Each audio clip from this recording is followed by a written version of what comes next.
The Lotus Sutra. Chapter 7. The Apparitional City.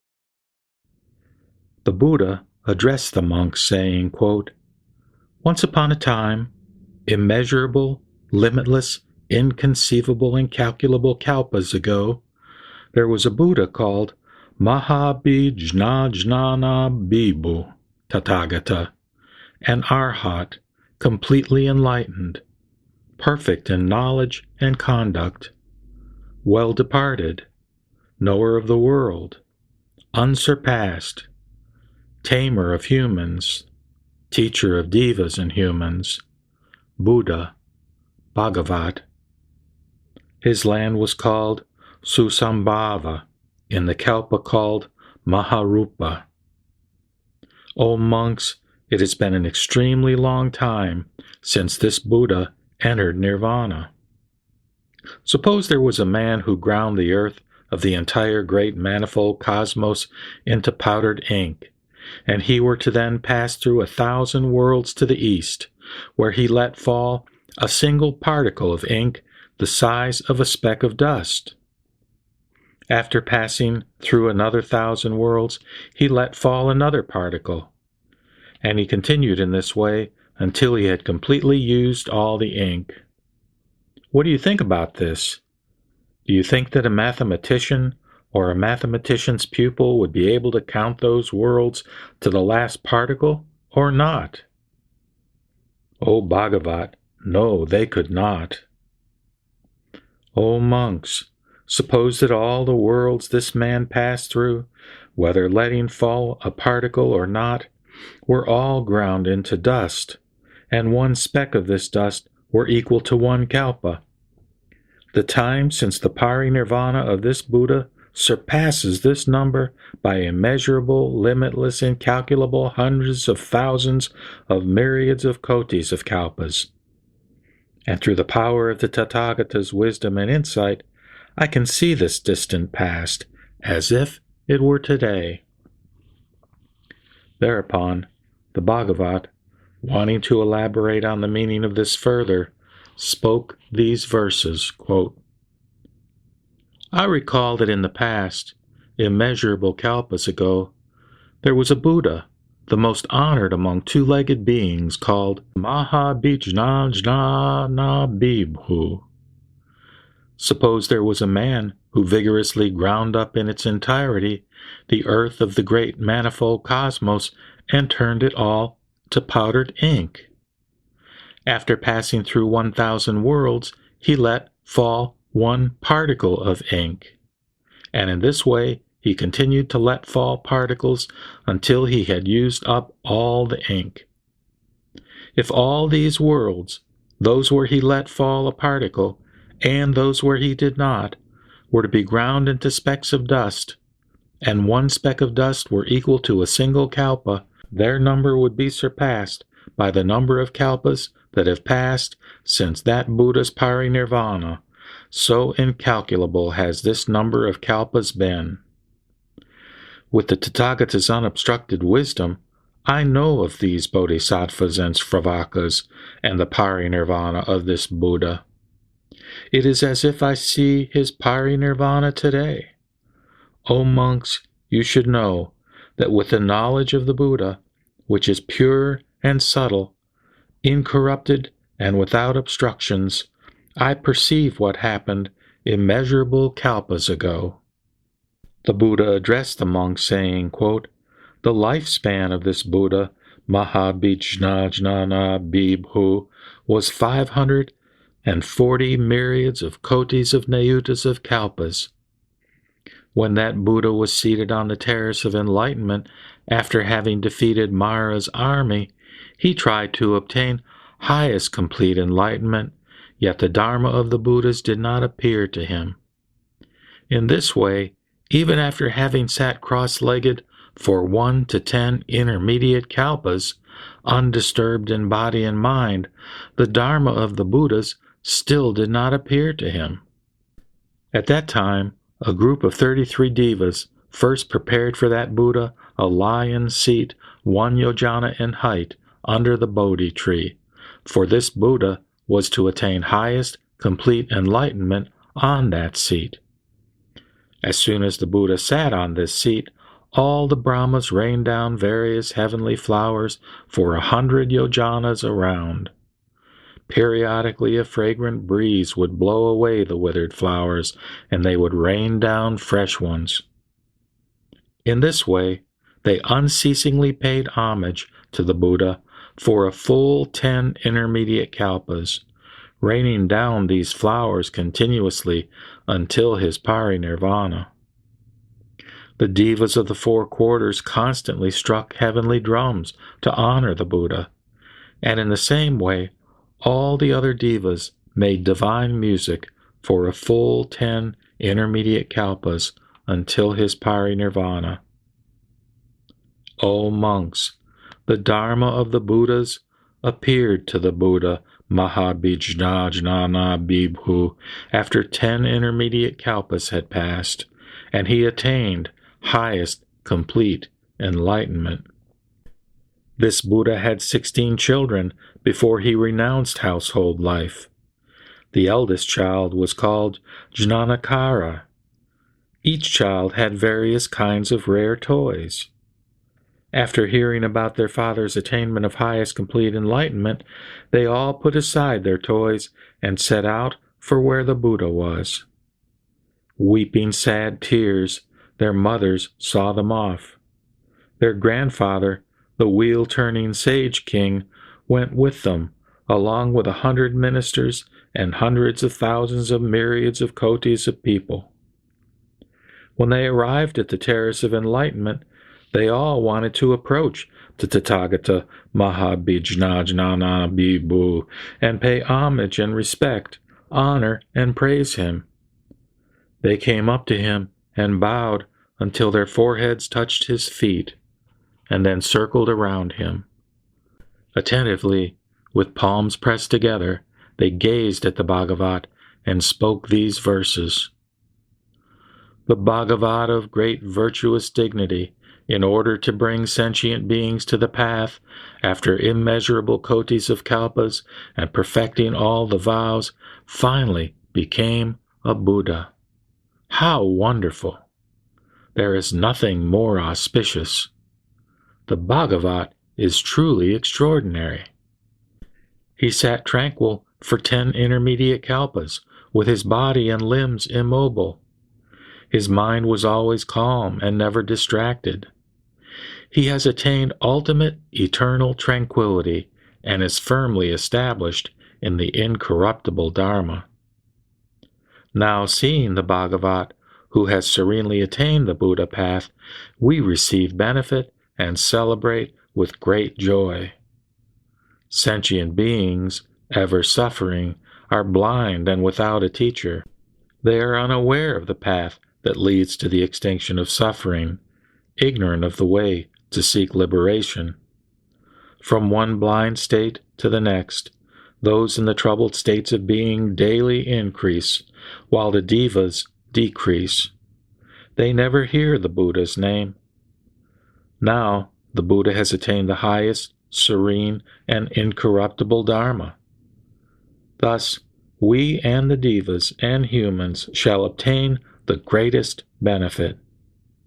Therefore, we all bow and pay homage to the highest Lord.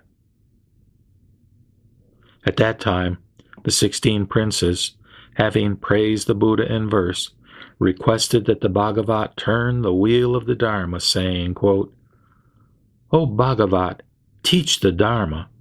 Put all the devas and people at ease and benefit them through your compassion. They spoke further in verse, saying, O hero of the world, the one who has no equal, who is adorned with 100 merits and has attained the highest wisdom, we entreat you to teach for the sake of the world and bring us and all the other sentient beings to the path. Illuminate and reveal this wisdom so that we may attain it. If we can become Buddhas, so can the other sentient beings. The Bhagavat knows the deep-seated intentions of sentient beings and the paths they practice, as well as the power of their wisdom. May the Bhagavat, being wholly aware of their positive intentions, accumulated merits, and past deeds, turn the highest wheel of the Dharma. The Buddha addressed the monks, saying, quote, "When the Buddha Mahabhijna attained highest, complete enlightenment, 500 myriads of kotis of Buddha worlds in each of the 10 directions quaked in 6 ways. The dark places between the worlds, where the rays of the sun and moon had been unable to penetrate, were brightly illuminated. The sentient beings there were able to see each other and said, quote, 'How is it possible that sentient beings have suddenly appeared here?' Moreover, those worlds from the heavenly palaces up to the palaces of the Brahmas also quaked in 6 ways. The great ray of light shone everywhere, filling the worlds with a radiance that surpassed the light of the Devas. At that time, the palaces of Brahmas in the 500 myriads of kotis of worlds in the east were illuminated twice as brightly as usual. The great Brahmas each thought, quote, 'The palaces are illuminated now as never before. What has caused this phenomenon?' At that time, all of the great Brahmas approached each other to discuss this matter. In that assembly, there was a great Brahma called Sarvasattvatratar, who spoke to the assembly of Brahmas in verse, saying, quote, 'This illumination of our palaces has never occurred before. Let us find out the reason for this. This great ray of light has illuminated the 10 directions. Has a diva of great merit been born, or has a Buddha appeared in the world?'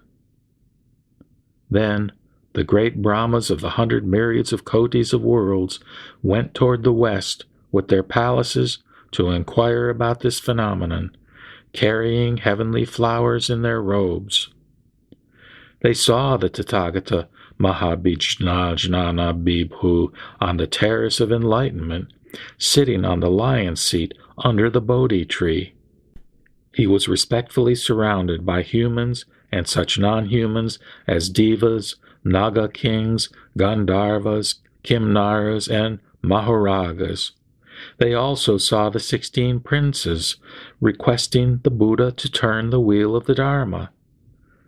Then the great Brahmas bowed until their foreheads touched the Buddha's feet, and then circled around him 100,000 times. They scattered heavenly flowers on the Buddha, and the flowers they scattered were piled high as Mount Sumeru. They also paid homage to the Buddha's Bodhi tree, which was 10 yojanas in height. Having reverently offered him flowers, they presented their palaces to the Buddha, saying, quote, 'Please accept the palaces we now offer you and benefit us through your compassion.' Then the great Brahma spoke these verses wholeheartedly and in unison before the Buddha, quote, 'The Bhagavat, who is truly extraordinary, is extremely difficult to meet. He is endowed with immeasurable qualities and seeks to protect all. The great teacher of devas and humans feels compassion for the world and causes all sentient beings in the 10 directions to be universally benefited. All of us, who have come from 500 myriads of kotis of worlds, have given up the pleasure of deep meditation in order to pay homage to the Buddha. To the Bhagavat, we now present our palaces, which the merits of our previous lives have caused to be completely adorned. Please accept them through your compassion.' Thereupon, having praised the Buddha in verse, the great Brahmas each said this, quote, 'O Bhagavat, we entreat you to turn the wheel of the Dharma, open the path to nirvana, and guide sentient beings to it.' Then the great Brahmas attentively spoke these verses in unison. O hero of the world, the most honored among two-legged beings, we entreat you to expound the Dharma and bring the suffering beings to the path through the power of your great compassion." Then the Tathagata Mahabhijnana Bibhu silently consented. "Furthermore, O monks, the great Brahmas in the 500 myriads of kotis of worlds in the southeast saw their palaces illuminated with a ray of light that had never occurred before. Joyful and ecstatic, they were struck with wonder. They assembled to discuss the matter. At that time, there was a great Brahma called Adhimatrakarunika. He spoke to the assembly of Brahmas in verse, saying, quote, "What is the reason that this phenomenon has appeared? Even since the olden times, this illumination of all our palaces is without precedent. Has a diva of great merit been born, or has a Buddha appeared in the world? Since we have never seen such a phenomenon, we should seek thoroughly for its source. Even if we have to pass through thousands of myriads of kotis of worlds, we should seek together for the source of this light. Possibly a Buddha has appeared in the world to save suffering sentient beings." Thereupon, 500 myriads of kotis of great Brahmas went toward the northwest with their palaces, carrying heavenly flowers in their robes, to inquire about this phenomenon. They saw the Tathagata Mahabhijnana Bibhu on the terrace of enlightenment, sitting on the lion's seat under the Bodhi tree. He was respectfully surrounded by humans and such non-humans as Devas, Naga kings, Gandharvas, Kimnaras, and Maharagas. They also saw the 16 princes requesting the Buddha to turn the wheel of the Dharma. Then all the Brahmas bowed until their foreheads touched the Buddha's feet, and then circled around him 100,000 times. They scattered heavenly flowers on the Buddha, and the flowers they scattered were piled up high as Mount Sumeru. They also paid homage to the Buddha's Bodhi tree. Having reverently offered the Buddha flowers, they presented their palaces to him, saying, quote, "Please accept the palaces we now offer you, and benefit us through your compassion." Then the great Brahmas spoke these verses wholeheartedly and in unison before the Buddha, quote, "O great sage, diva of divas, we now bow to the one whose voice is as beautiful as the Kalavinka birds, and who has compassion for sentient beings. The Bhagavat is truly extraordinary, and can only be seen once in an extremely long time. 180 kalpas have passed away fruitlessly, and no Buddhas have appeared during this time. The worlds have been filled with people in the 3 troubled states of being, and the divas have decreased. The Buddha has now appeared in the world to be the eyes of sentient beings. He will be the refuge of the world and will seek to protect all. As the Father of sentient beings, he is the compassionate benefactor. Because of our past merits, we now have the good fortune to be able to meet the Bhagavat." Thereupon, having praised the Buddha in verse, the great Brahmas said this, quote, "O Bhagavat, we entreat you to turn the wheel of the Dharma out of your compassion for all and save sentient beings." Then the great Brahmas spoke these verses wholeheartedly and in unison, quote, "O great sage, make us very happy. Turn the wheel of the Dharma. Reveal the character of all Dharmas. Save the suffering beings. If sentient beings hear this Dharma, they will attain the path and be born as divas. The beings in the troubled states of being will decrease, while those who persevere in the good will increase." Then the Tathagata Mahabhijnana Bibhu silently consented. "Furthermore, O monks, the great Brahmas in the 500s of thousands of kotis of lands in the south, each saw their palaces illuminated as they had never been before. Joyful and ecstatic, they were struck with wonder. They immediately assembled to discuss this matter together, asking, "Why have our palaces been illuminated?" At that time, there was a great Brahma called Sudharma. He spoke to the assembly of Brahmas in verse, saying, quote, "Our palaces are illuminated with brilliant light. There must be a reason for this, and we should seek its source. We have not seen such a phenomenon during the past hundreds of thousands of kalpas. Has a diva of great merit been born? Or has a Buddha appeared in the world?" Thereupon, 500 myriads of kotis of great Brahmas went toward the north with their palaces to inquire about this phenomenon, carrying heavenly flowers in their robes. They saw the Tathagata Mahabhijnana Bhikkhu on the terrace of enlightenment, sitting on the lion seat under the Bodhi tree. He was respectfully surrounded by humans and such non-humans as devas, Naga kings, Gandharvas, Kimnaras, and Maharagas. They also saw the 16 princes requesting the Buddha to turn the wheel of the Dharma.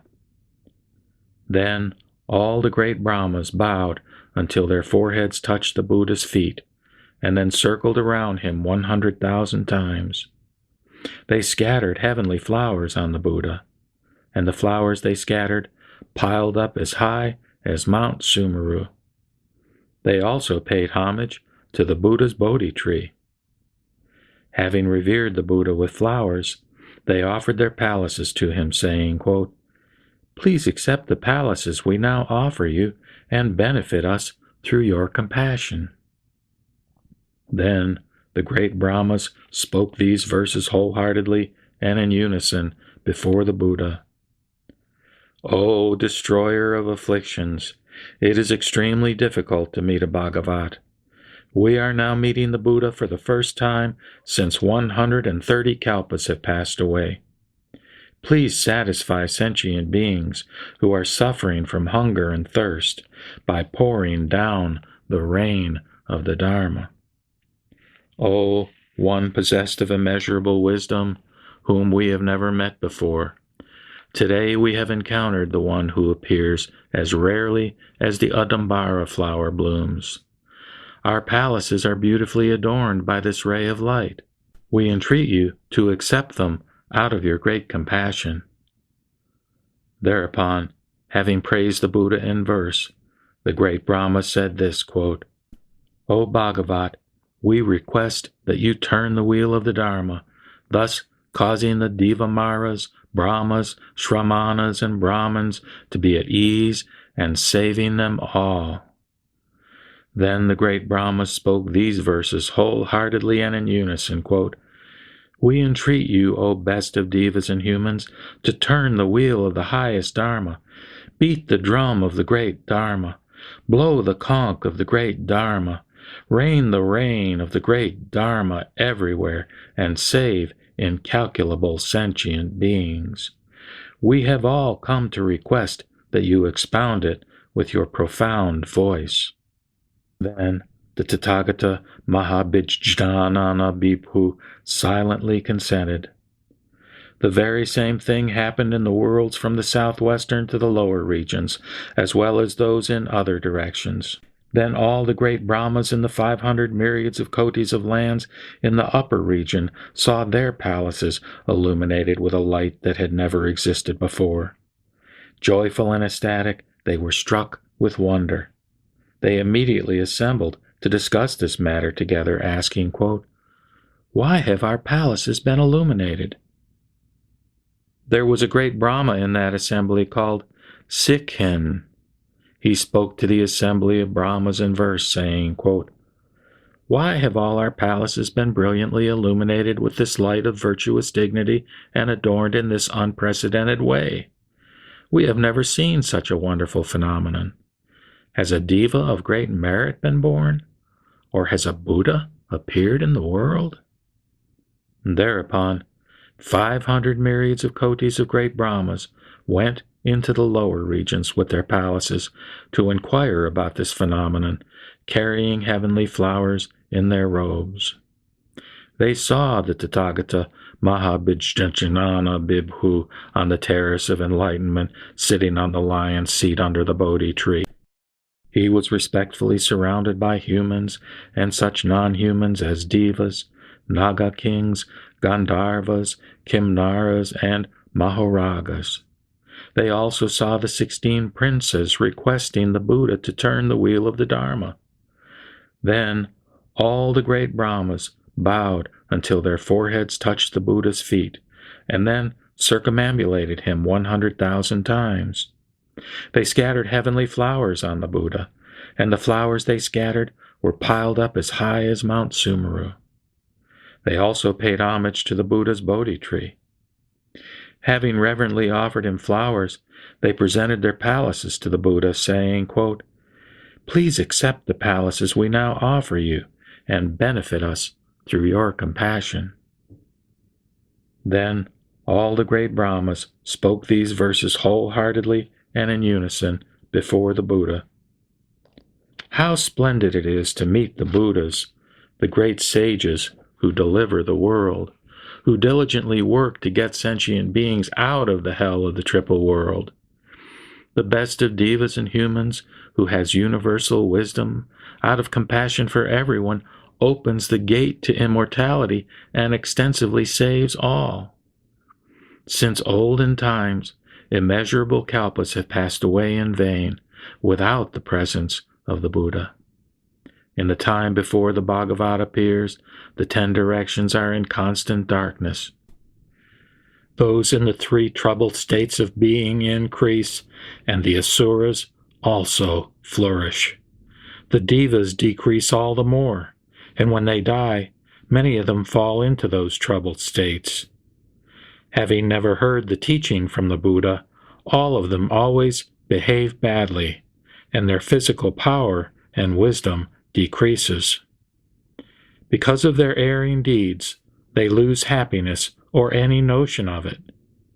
Abiding in the teaching of false views, they know nothing of good conduct. Deprived of the Buddha's inspiration, they always fall into the troubled states of being. After a very long time, the Buddha has now appeared as the eye of the world. It is out of compassion for sentient beings that the Buddha appears in the world. Transcending everything, the Buddha has attained complete enlightenment. We are all extremely happy, and all the other beings joyfully acclaim this unprecedented experience. All our palaces are beautifully adorned by this ray of light. We now offer them to the Bhagavat. Please accept them out of your compassion. By the universal transference of this merit, may we and all other beings together attain the Buddha path. Thereupon, the 500 myriads of kotis of great Brahmas, having praised the Buddha in verse, each spoke to him, saying, quote, "O Bhagavat, we strongly entreat you to turn the wheel of the Dharma, give ease to many, and enable them to attain the path." Then all the great Brahmas spoke these verses, quote, "O Bhagavat, turn the wheel of the Dharma, beat the drum of the Dharma of immortality, save the suffering sentient beings, and reveal the path to nirvana. We strongly entreat you to accept our request, and out of your compassion and with your wonderful voice, expound the Dharma that you have perfected over immeasurable kalpas." And then the Tathagata Mahabhijnana Bibhu acceded to the request made by all the great Brahmas from the 10 directions and the 16 princes. He then immediately turned 3 times the Dharma wheel of 12 spokes that no Shrammanas, Brahmins, Devamaras, Brahmas, or any other being in the world could turn. He taught, quote, "This is suffering. This is the origination of suffering. This is the cessation of suffering. This is the path that leads to the cessation of suffering, i.e., the 4 Noble Truths."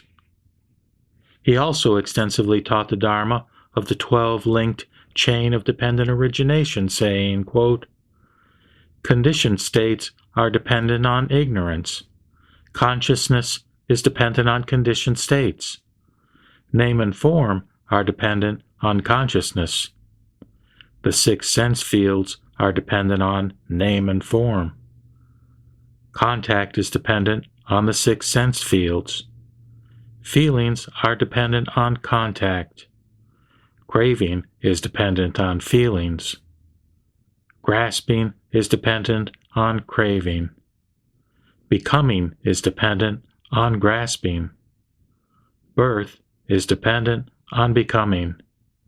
And old age, sickness, death, anxiety, sorrow, suffering, and distress are dependent on birth. When ignorance ceases, then conditioned states cease. When conditioned states cease, then consciousness ceases. When consciousness ceases, then name and form cease. When name and form cease, then the six sense fields cease. When the six sense fields cease, then contact ceases. When contact ceases, the feelings cease. When feelings cease, then craving ceases. When craving ceases, then grasping ceases. When grasping ceases, then becoming ceases. When becoming ceases, then birth ceases. When birth ceases, then old age, sickness, death, anxiety, sorrow, suffering, and distress cease. When the Buddha explained this Dharma to the great assembly of the devas and humans, at that time 600 myriads of kotis of nayutas of people, because they were not attached to any existent thing, became free of all corruption. All of them perfected profound meditations, the three sciences, the six transcendent powers, and were endowed with the 8 liberations. When he taught the Dharma for the second, third, and fourth time, thousands of myriads of kotis of nayutas of sentient beings, equal to the sands of the Ganges River, who were not attached to any existent thing, became free of all corruption. Innumerable, immeasurable, incalculable Shravakas followed in their turn. At that time, the 16 princes, who were still young, renounced household life and became Shramaneras. All their faculties were sharp, and their wisdom was penetrating. They had paid homage to hundreds of thousands of myriads of kotis of Buddhas, practiced the pure path of discipline and integrity, and sought highest, complete enlightenment. They all spoke to the Buddha, saying, quote, "O Bhagavat, all of these immeasurable thousands of myriads of kotis of Shravakas of great merit have all attained perfection. O Bhagavat, you should also expound the teaching of highest complete enlightenment to us. Hearing it, we shall all practice it. O Bhagavat, we aspire for the wisdom and insight of the Tathagata. The Buddha himself knows what is deep in our minds." At that time, 8 myriads of kotis of people in the assembly who served the noble emperor saw the 16 princes renounce household life and appealed to the emperor to allow their own renunciation. The emperor immediately gave his permission. Then the Buddha accepted the request of the Shramaneras. After 20,000 kalpas had passed, he taught to the fourfold assembly this Mahayana Sutra called the Lotus Sutra, the instruction for bodhisattvas and treasured lore of the Buddhas. After the Buddha taught this sutra, all the 16 Shramaneras preserved, recited, and understood it in order to achieve highest complete enlightenment. When the Buddha taught this sutra, all the 16 Shramaneras, the bodhisattvas, completely accepted it. There were also some among the Shravakas who believed it, but all the other thousands of myriads of kotis of sentient beings became confused. The Buddha continuously taught this sutra for 8,000 kalpas without stopping. After teaching this sutra, he immediately entered a quiet place and abided in meditation for 84,000 kalpas. At that time, each of the 16 Shramaneras, the Bodhisattvas, knowing that the Buddha had entered the quiet place and was abiding tranquilly in meditation, ascended the Dharma seat and extensively taught and explained the Lotus Sutra to the fourfold assembly for 84,000 kalpas. Each of them saved 600 myriads of kotis of nayutas of sentient beings, equal in number to the sands of the Ganges River.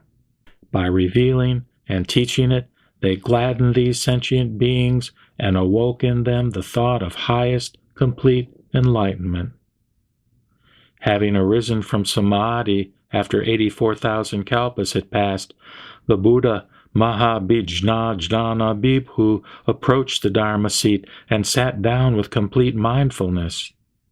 He addressed everyone in the assembly, saying, quote, "These 16 Shramaneras, Bodhisattvas, are extraordinary. All their faculties are sharp, and their wisdom is penetrating.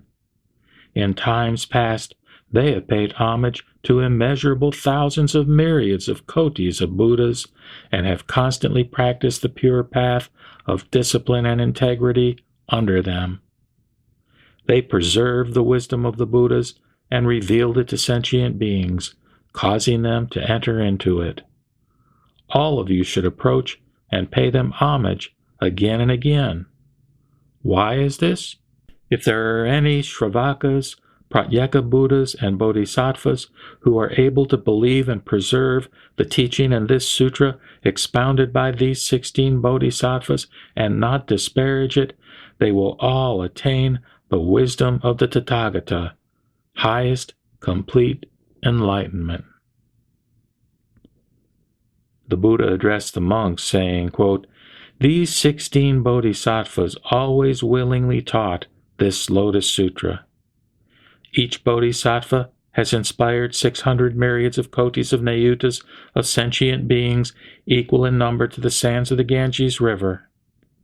In life after life, they remained with these Bodhisattvas, and, hearing this teaching from them, they believed and understood. For this reason, they were able to meet 4 myriads of kotis of Buddha Bhagavats during a period uninterrupted up to the present. O monks, I shall now tell you that these 16 Shramaneras, disciples of that Buddha Mahabhijna Bhibhu, have now attained highest complete enlightenment and presently teach the Dharma in the lands of the 10 directions. There are immeasurable hundreds of thousands of myriads of Bodhisattvas and Shravakas who have become their attendants. 2 of these Shramaneras became Buddhas in the East. One is called Aksobhaya in the land called Abhirati, and the other is called Merakuta. In the southeast, there are 2 Buddhas. One is called Simhaghosa, and the other is called Simhadvaja. In the south, there are 2 Buddhas called Akasapratisthita and Nityaparinirvirta. There are also 2 Buddhas in the southwest. One is called Indradavacha, and the other is called Brahmadavacha. In the west there are 2 Buddhas called Amitayus and Sarvalokadatu Padra Vodvega Prati Utirna. There are 2 Buddhas in the northwest. One is called Tamalapatra Anaganda Bijna. The other is called Merukalpa. In the north there are 2 Buddhas. One is called Meghasvaradipa, and the other is called Meghasvararaja. In the northeast there is a Buddha called Sarva Loka Bhaya Achambitat Vavid Vama Sanakara.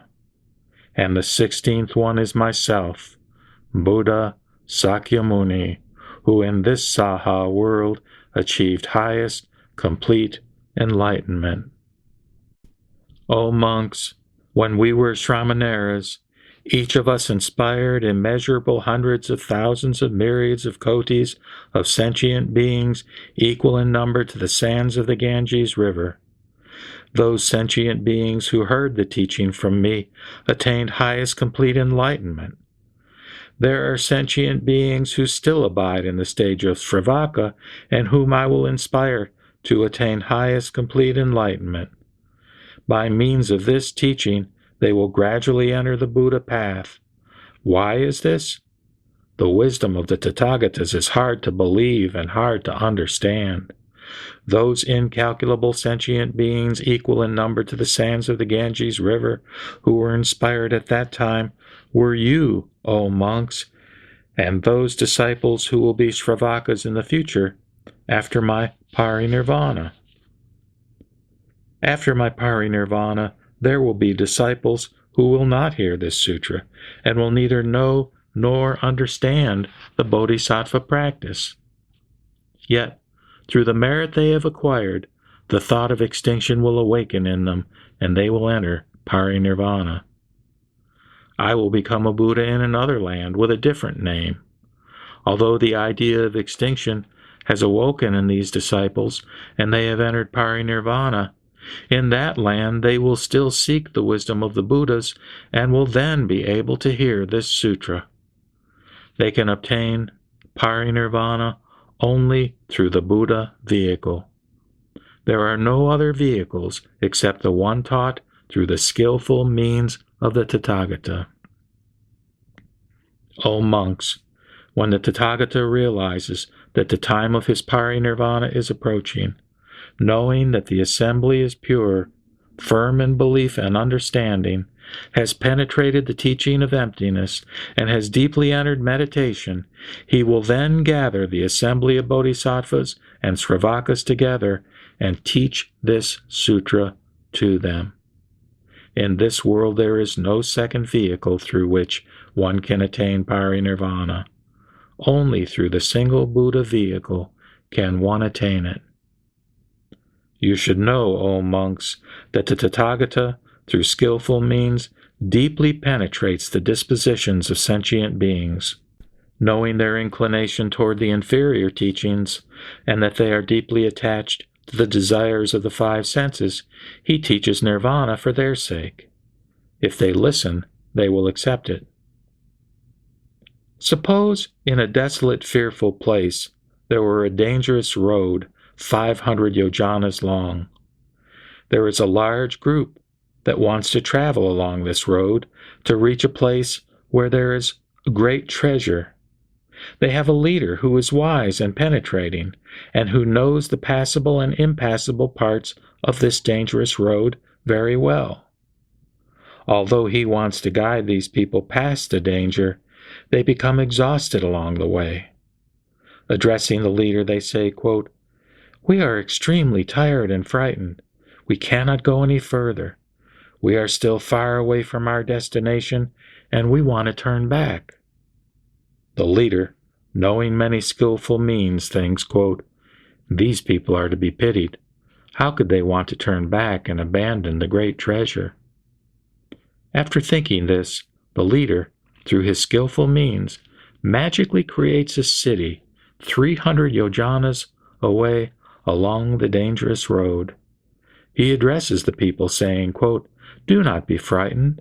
Do not turn back. You may now stay in this great city and be at your leisure. If you enter this city, you can be comfortable and at ease. Once you are able to go on and reach the treasure site, then you can depart once more." Then the exhausted people rejoice greatly and praise this unprecedented experience, saying, quote, "We are now free of this evil road and will be comfortable and at ease." Then they proceed to the apparitional city and enter it. They believe that their hardships are over and feel at ease. Then the leader realizes that they are rested and their fatigue has gone. He immediately makes the apparitional city vanish and says to the people, quote, "All of you, come along. The treasure site is near. I made that great apparitional city only in order to let you rest." O monks, the Tathagata is exactly like this. Now, for your sake, he has become a great leader who knows the long, dangerous, and evil road of birth, death, and desire's confusion. You should leave it and be saved. If sentient beings hear only about the single Buddha vehicle, they will then want neither to see nor approach a Buddha. They will think that the Buddha path is long and attainable only after enduring severe and protracted suffering. The Buddha, knowing their minds, knowing that they are weak-willed and of lowly aspiration, teaches them the two nirvanas through skillful means in order to let them rest halfway to the goal. If there are sentient beings who abide in either of these two stages, the Tathagata immediately teaches, quote, "What you have accomplished is not complete. The stage you abide in is close to the wisdom of the Buddhas. You should observe and consider that the nirvana you have obtained is not the true one. It is only through the power of the Tathagata's skillful means that the single Buddha vehicle is explained as three." The Buddha is just like that leader who conjured a great apparitional city to let the people rest. Knowing that they were rested, he addressed them, saying, quote, "The treasure site is near. This city is not real. It is only my invention." Thereupon, the Bhagavat, wanting to elaborate on the meaning of this further, spoke these verses. The Buddha, Mahabhijnana Bibhu, sat on the terrace of enlightenment for 10 kalpas, but still the Dharma of the Buddhas did not appear to him, and he did not attain the Buddha path. The Devas, Naga kings, Asuras, and others constantly rain down heavenly flowers in order to pay homage to that Buddha. The Devas beat heavenly drums and played various kinds of music. The fragrant winds blew the withered flowers away, and then they rained down fresh, beautiful ones. After 10 intermediate kalpas had passed, he then attained the Buddha path, and all the devas and humans became joyful and ecstatic. The 16 princes of that Buddha, surrounded by thousands of myriads of kotis of attendants, came to the place where the Buddha was. Having bowed until their foreheads touched his feet, they requested him to turn the wheel of the Dharma, saying, quote, "O noble lion, fill us and everyone else with the rain of the Dharma. It is extremely difficult to meet a Bhagavat, since he appears only once in a very long time." To get the attention of the beings, the Buddha shook the entire world. The palaces of the Brahmas in the 500 myriads of kotis of lands in the east were illuminated as never before. All of the Brahmas, seeing this phenomenon, came to the place where the Buddha was. They reverently scattered flowers and offered him their palaces. Requesting the Buddha turn the wheel of the Dharma, they praised him in verse. The Buddha knew that the right time had not yet arrived, and although he had been asked, he sat in silence. The other 3 directions, the 4 remaining quarters, and the upper and lower regions were all like this. All the Brahmas scattered flowers, offered their palaces, and requested the Buddha to turn the wheel of the Dharma, saying, quote, "It is extremely difficult to meet a Bhagavat. We entreat you to open wide the gate to immortality and turn the wheel of the highest Dharma through your great compassion." The Bhagavat, having immeasurable wisdom, accepted their request and expounded various teachings, such as the 4 Noble Truths and the 12 linked chain of dependent origination, saying, quote, beginning with ignorance and ending with old age and death, all these derive from birth. You should know about such miseries. When the Buddha expounded this teaching, 600 myriads of kotis of trillions of people attained the complete extinction of all suffering and became arhats. At the time of the second teaching, thousands of myriads of people, equal in number to the sands of the Ganges River, unattached to any existent thing, also attained arhatship. After that, an incalculable number of beings attained the path. Even if one were to count for myriads of kotis of kalpas, one could not finish counting their number. Then the 16 princes renounced household life and became Shramanaras. They all asked the Buddha to expound the teaching of the Mahayana, saying, quote, "Let us and all of our attendants attain the Buddha path. We entreat you to let us obtain the Bhagavat's eye of wisdom, supreme in purity." The Buddha, knowing the minds of his children and their past conduct, taught the 6 perfections and various transcendent powers through incalculably numerous explanations and various illustrations. Explaining the true teaching and the path to be practiced by the bodhisattvas, he taught this Lotus Sutra in verses equal in number to the sands of the Ganges River. After the Buddha taught this sutra, he entered meditation in a quiet place and sat with complete concentration in the same spot for 84,000 kalpas. Those Shramanaras, knowing that the Buddha had not arisen from meditation, taught the highest wisdom of the Buddhas to immeasurable kotis of beings. Each sat on the Dharma seat and explained this Mahayana Sutra. After the great parinirvana of that Buddha, they propagated the Dharma and inspired others. Each Shramanara saved 600 myriads of kotis of sentient beings, equal in number to the sands of the Ganges River.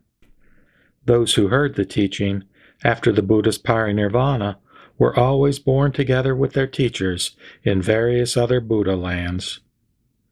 These 16 Shramanaras completely cultivated the Buddha path, and now, in the 10 directions, they have attained highest complete enlightenment.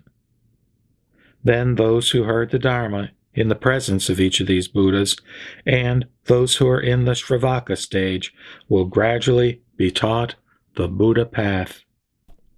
I am one of the 16. I have also taught you in the past. Therefore, through skillful means, I will now also lead you to the goal, which is the wisdom of the Buddhas. Through these former causes and conditions, I will now teach the Lotus Sutra in order to let you enter the Buddha path. Do not be worried or frightened. Suppose there were a dangerous road in a deserted wasteland far away, where there are many harmful beasts. There is neither water nor grass. It is a fearful place for human beings.